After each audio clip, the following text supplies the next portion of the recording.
20 April ते 26 April या 7 दिवसामध्ये गुरुचरित्र सप्ताह सुरू होणार आहे।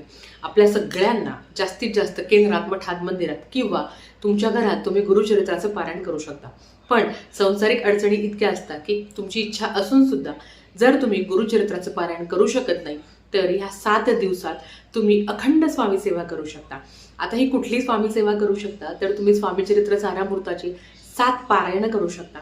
त्याच्याच बरोबर तुम्ही रोज 11 माळी या पद्धतीने 7 दिवस तुम्ही 11 माळी मंत्र जप करू शकता। 11 वेळा रोज तारक मंत्र म्हणत असताना तुम्ही 7 दिवस न चुकता तारक मंत्र म्हणावा।